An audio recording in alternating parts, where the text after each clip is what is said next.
Hey, it's Jennifer from Quiltin', Stitchin' and Kitties. I go to this little applique group twice a month, and one of my friends there had this cute little bag. And I thought, oh, I want to make one of those. So she wasn't exactly sure about the pattern, but I went out hunting and I found it online. So I can't give you all the dimensions and how to all the sizes because it's copyrighted, but I'm going to show you how to make it, and then I will give the information on the pattern. It's not outrageously expensive, but it's really fun to make. So let's get going. To make this bag, you're going to need 2 fat quarters that contrast, and you're going to need about 1/4 yard of fusible fleece. I used Pellon 987F and it worked great. You're also going to need a 14-inch zipper, and you're going to need to use your walking foot and a zipper foot. I've pressed the fusible fleece to the wrong side of the contrast fabric, which is also going to be the lining of the bag. Then I'm going to take my outside piece with right side up and directional, this being the top. So I've got all my little fish going the way I want them to. Then I'm going to take my thin contrast strip and I'm going to be sewing it to the bottom of the outside of the bag, but I'm going to be turning it wrong side up. Make sure you have your direction correct the way you want it, and then flip it wrong side up. So we're going to line that all up very carefully, and then we're going to stitch it at 1/4 inch all the way through all the layers. I've stitched my 1/4 inch, and then I have flipped down my contrast, and the instructions tell you to finger press. I'm not exactly sure why, but I followed the instructions and I just pressed it down really well with my hands. Then we're going to do an 1/8 inch top stitch along the top, as well as an 1/8 inch from the edge of the contrast. And yes, there is extra fleece down here. Don't worry about it. We're going to be cutting that off. So from the bottom of the contrast strip, 1/8 inch all the way in and along the top.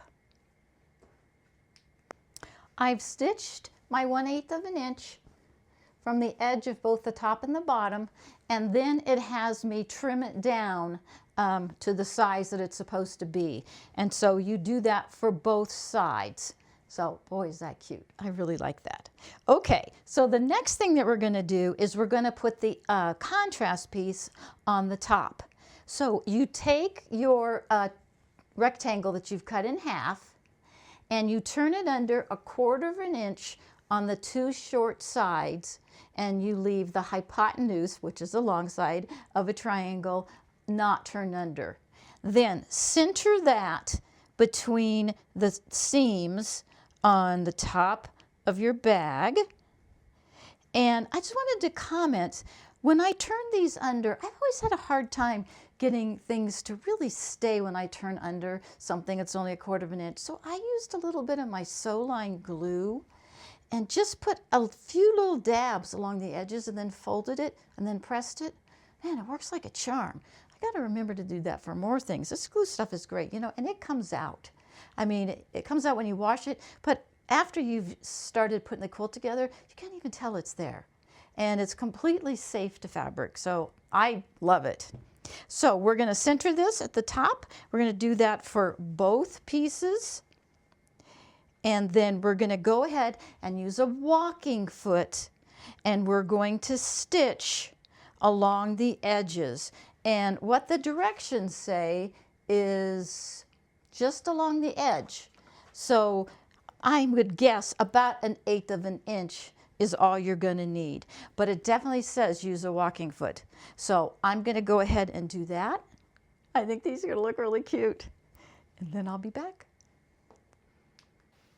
I attached my triangle to both sides of the bag, and I did it at 1/8 inch, so just like top stitching.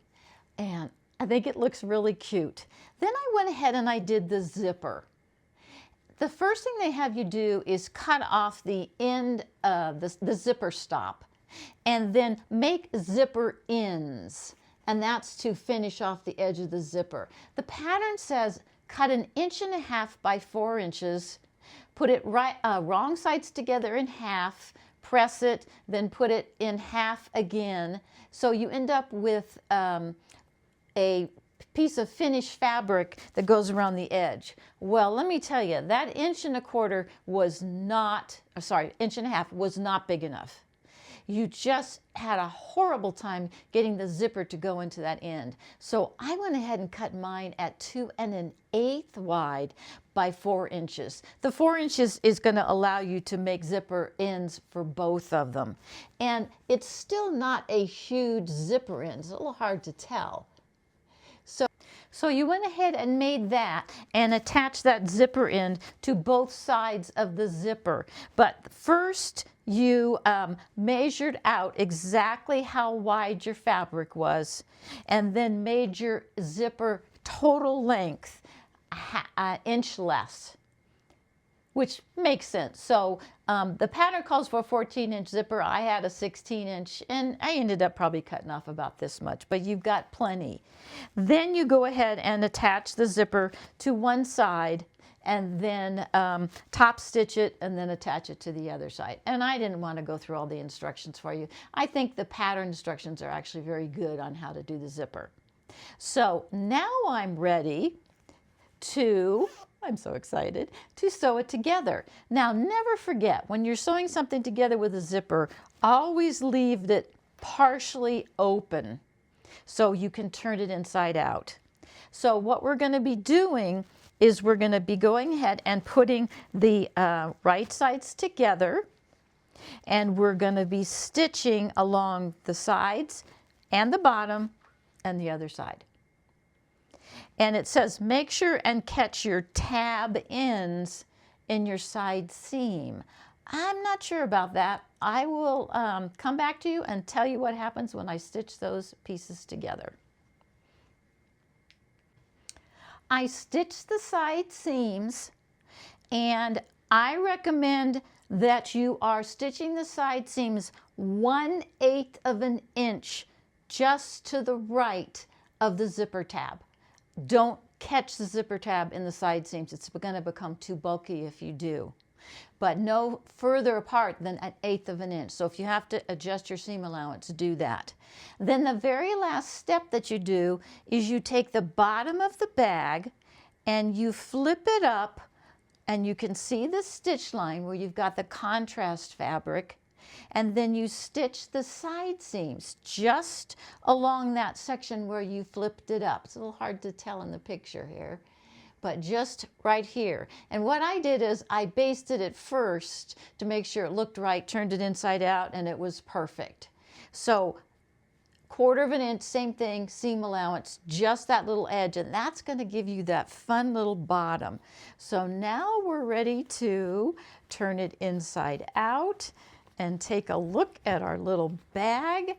And oh my gosh, can you think of all the different things that we could do with this bag pattern? I mean, obviously all the holidays, but you could make it longer if you wanted to. You could make it wider, and you'd still get a nice bag. I'm having a hard time getting this turned out here, but I'll get there. But it's just, oh, what a cute little bag. I was really surprised when I saw the pattern and thought, well, why would anybody want to put a rosette on it? That's just not my thing. And so I didn't even really consider the pattern at first. And then the more I looked at it and the more I thought about it, I thought, yeah, you know, I'm definitely going to try it. And so I've just about got it. I probably will press this out just a tiny bit more to make sure I can get those points, but there's my bottom to the bag. Is that cute or what? My gosh, there's my fun inside. The instructions say to zigzag along your edges of your seams inside. I didn't do that because I'm using my straight stitch Juki right now, but that would be a nice little finish to it. But look at that fun bottom. And so you're actually going to have a bag that's going to want to stand up. So, like it?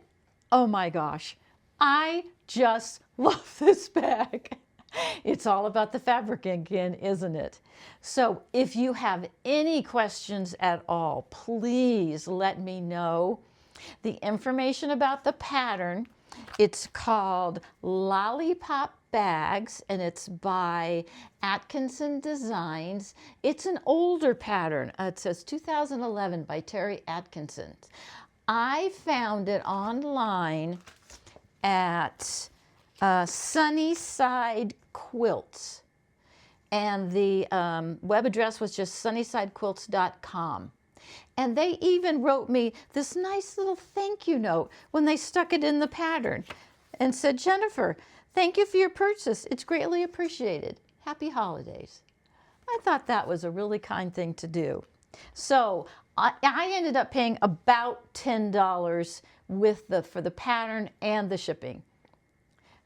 So if you, like I said, if you have any questions, please let me know. I definitely think it's worth getting the pattern so you can go from the instructions and then you can adjust the size any way you want. But I'm going to put a little zipper, something kind of little zipper pull on it. And I normally would probably give this to my niece or my sister, but no, I'm keeping it.